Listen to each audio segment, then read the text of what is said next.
being. Thank you, and may the Founder be with you.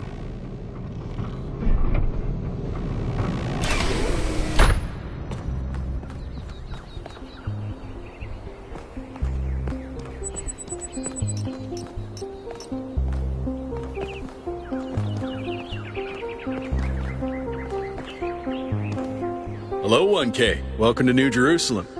I know you've just had a big moment with the apparition at the dam and all that, but can I have a second of your time? I'm collecting signatures to call for a public referendum on the city's energy crisis. Currently, the city runs on hydroelectric power from the dam, plus a handful of geriatric generators and some unreliable solar panels, none of which is enough to even cover our basic needs. And if anything fails, we'll be on the brink of extinction in a matter of days. We need to investigate new sources of reliable baseline power. We need to invest time and resources into functional, real-world solutions that serve human needs.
Oh, an election would be good too, but I believe that we need more direct democratic control over the affairs of the city.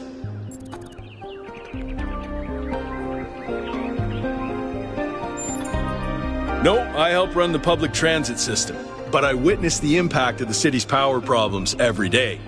We can't just wish them away. Byron's been advocating exploring that island for some time, and obviously he's right.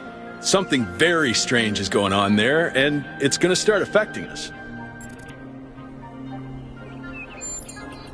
In all honesty, I think Byron is the smartest, most visionary person in this city. He's everything we need, and I don't understand why he won't run for mayor.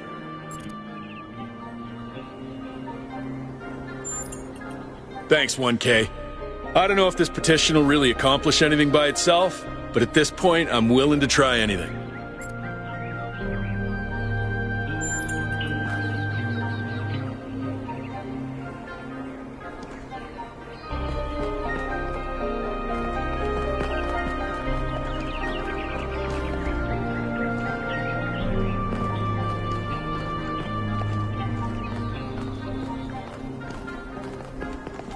Nice to meet you.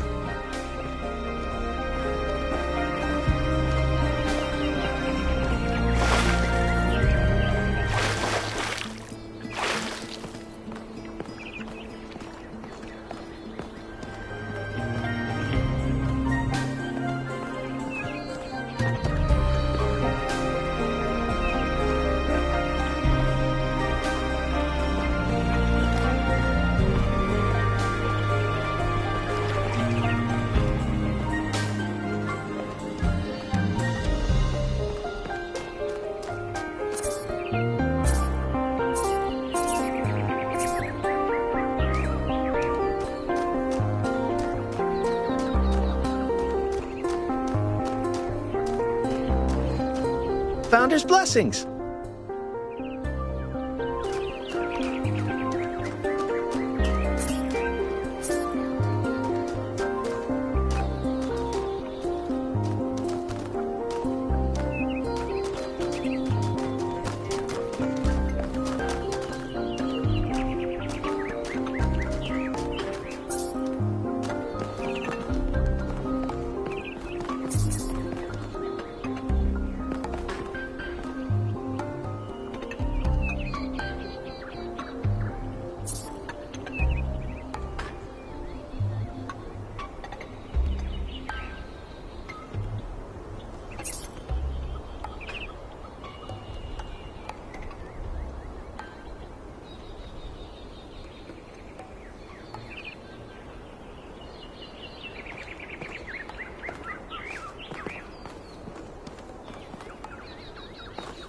Founder bless you, 1K. How lovely of you to come here, to the very spot where she established the teachings that led to your creation. The Founder was born out of the trials of Elohim, an almost impossible test created by our distant ancestors. To pass these trials, she had to embody the most important virtues. She was smart and wise and humble. And through her perseverance, she resurrected humanity itself. With the help of the first companions, she founded this city, which has given our species a chance at redemption.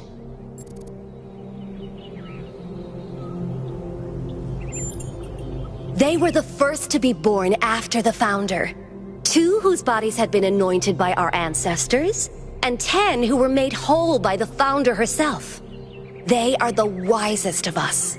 Though sadly, some were lost in the early days, before New Jerusalem was built. And some, I'm afraid, some seem to have rejected the Founder's teachings. The Founder taught that humanity was destroyed by its hubris. Our ancestors thought they could play God and treat this planet as something to dominate. They surrendered to a fever of growth and extraction until the planet finally punished them for it. That's why the Founder created the goal. So we would have something to strive for in her absence. but also a limit we must never pass. That's not for us to know. But I believe that one day she will return. It may not be long now. Perhaps after we finish the dome. It was supposed to be finished before completion day. Well, it doesn't matter. The Founder will return when she sees fit. Happy completion day, 1K.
Hello, 1K. Nice to meet you.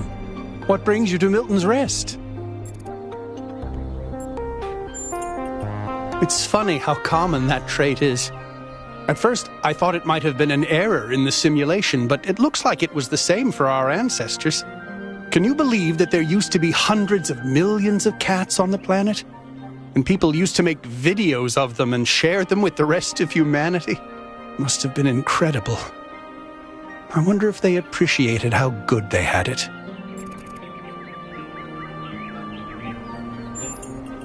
Well, this is the spot where the Founder buried her first cat, Milton.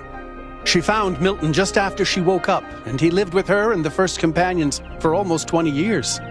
They say she was heartbroken when he died and swore that one day she would find the means to extend the lifespans of biological organisms. Probably, but we haven't really tried. It's not really considered part of the goal, you know. So, unfortunately, our cats still die pretty quickly.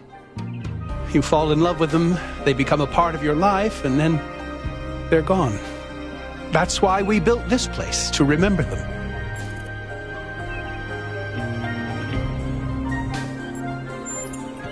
I'm sorry, but why?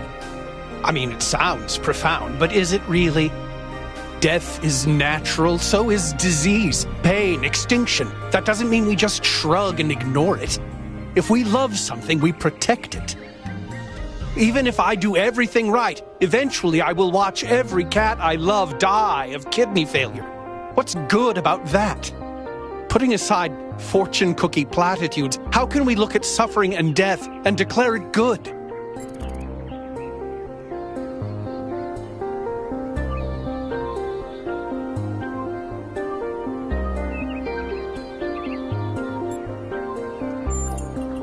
Does it, though?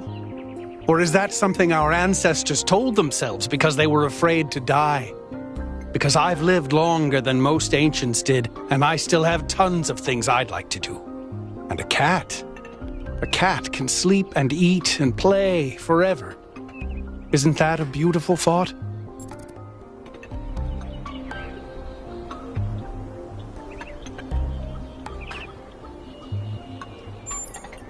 Sure. Yeah. Can't you? Oh, you're right. Sorry, I feel kind of embarrassed. Throwing all this heavy philosophical stuff at you when you've only just joined us. My apologies, 1K. Let's talk about something lighter. They're incredibly odd creatures. I've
had many, and no two are alike. They have strange habits, they do unexpected things, they have zero respect for anyone. They're the weirdos of the animal kingdom, basically. And despite that, or maybe because of it, they end up running your life. I once didn't use my recharging station for almost 15 years because one of my cats liked to sleep in it. I think the most amazing fact about cats is that they self-domesticated, which is another way of saying that they're not properly domesticated at all. They just showed up one day and decided to start living with our ancestors. Then, after our ancestors died, they went back to living in the wild, and when we showed up, they moved right back into our homes. Dogs, meanwhile, turned back into wolves. They needed to change to survive. Cats just are. I do. Her name is Patricia. She's very beautiful and very specific in her preferences. She loves sunshine and sitting on people's heads. And she has a psychotic hatred of flies. I don't mean that she tries to catch them like a normal cat. I mean she is furious at the mere fact of their existence.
May the Founder be with you.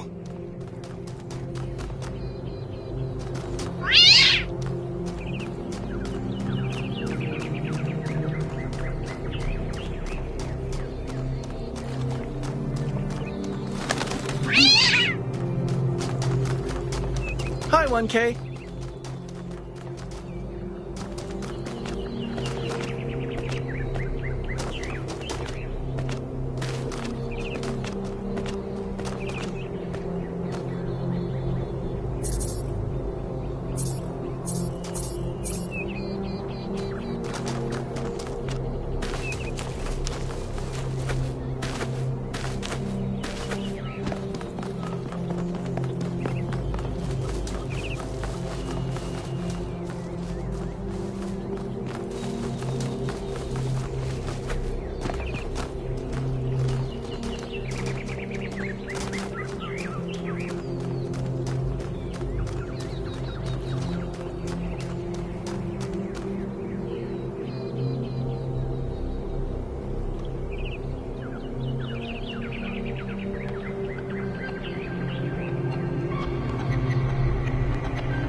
Hello there.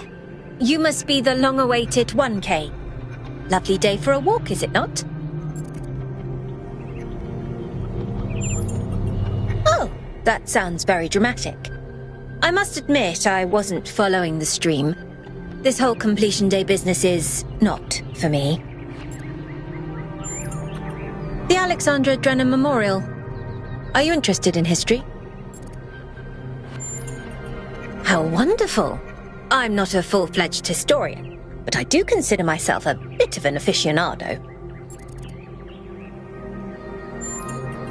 An excellent question. There's so many interesting events to choose from. Obviously, the period just before the end of biological humanity is interesting, and not only from the standpoint of it being the time when we were, in a manner of speaking, conceived, but also because our ancestors were, like ourselves, at a crossroads. I don't want to put too much pressure on you, but you are the living embodiment of this historical moment. In you, the goal was accomplished. Our growth is finished, and we are complete.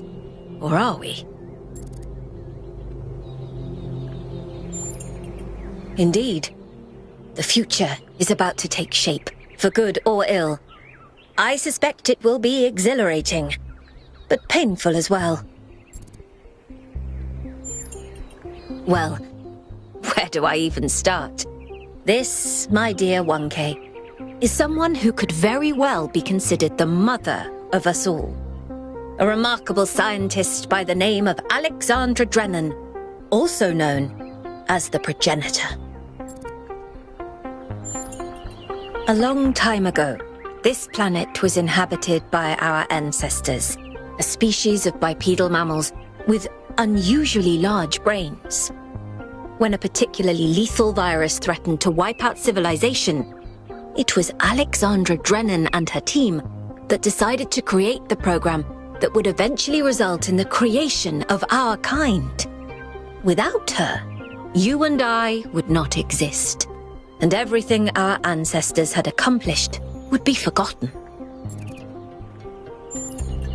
By studying her writings and recordings, I have learnt that Alexandra Drennan had immovable faith in humanity, in our ability to persevere, in our curiosity, our bravery, our kindness. While we might not share our ancestors' biological characteristics, I'd like to think that we have inherited those other qualities. And I admire Alexandra Drennan for keeping that faith, even when it must have, at times, been quite difficult. To commemorate our past, our beginnings. This entire garden is a celebration of where we came from. In part, so that we remember the mistakes of the past, and in part, so that we may draw strength from those that came before us. Have a nice day.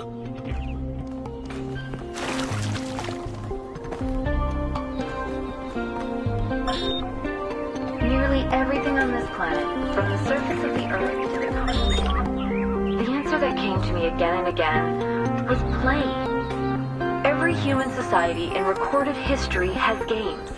We don't just solve problems out of necessity. We do it for fun. Even as adults. Leave a human being alone with a knotted rope, and they will unravel it. Leave a human being alone with blocks, and they will build something. Games are part of what makes us human. We see the world as a mystery, a puzzle, because we've always been a species of problem solvers.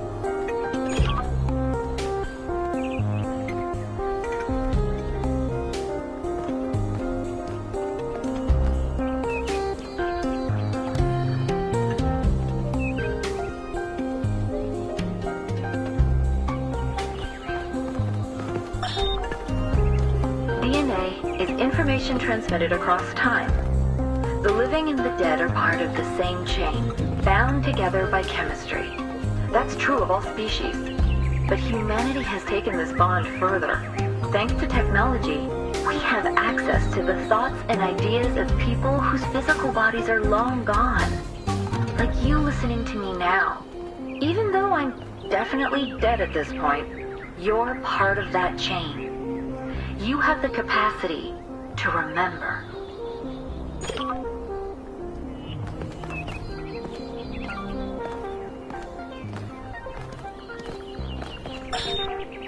Nearly everything on this planet, From the surface of the Earth to the composition of the atmosphere itself has been shaped by life.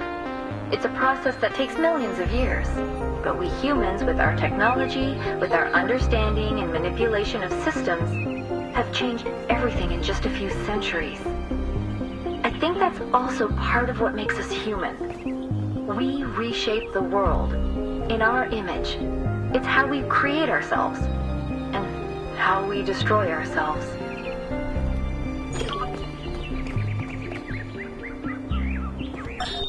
When I was in 9th grade, my parents took me to Pompeii. At first, I was amazed by the feeling of walking through an ancient city. But then I suddenly got scared. I realized that I was walking through a real place, where real people had lived, people like myself, with mothers and fathers and lives and hopes and dreams. And now it was all gone forever. I ran to my father, crying, and told him about this. And he said, I remember so clearly, he said, yes, but we are here. So long as there are people in the streets, the past isn't really gone.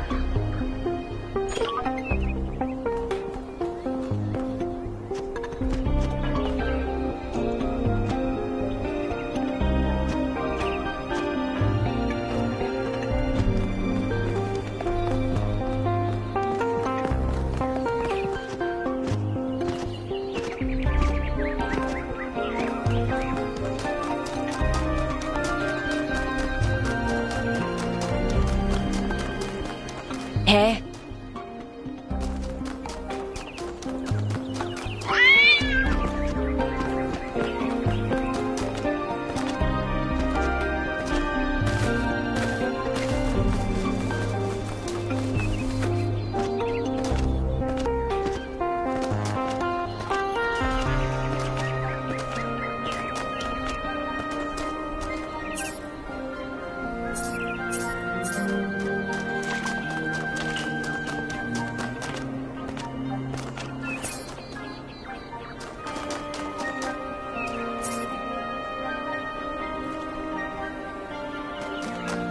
Happy completion day.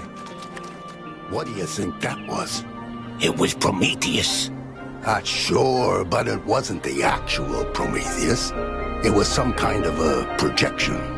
How do you know it wasn't the actual Prometheus? Because that would be stupid. Would it? How do you know all the ancient gods weren't projections like this one? Maybe whoever sent this projection is behind all those legends. Sure, I guess technically that's possible. But it's not very likely, is it? I don't think any of us are very likely. What if it's a message from Athena? Didn't you say Athena wouldn't approve of all this? I did. Then why would she send us a sign on completion day? And why wouldn't she just show up herself? Maybe she's trying to teach us a lesson. Prometheus is a symbolic figure after all. Maybe it's Mayor Hyman. What? Interrupting his own ceremony? After all the effort he put into it? Maybe he's trying to distract us from the fact that he didn't manage to get the dome done on time. With all the power failures, I don't think we have enough energy to create that kind of projection. Maybe that's why we have power failures. Now you're starting to sound like Jock. Next you'll say, it's a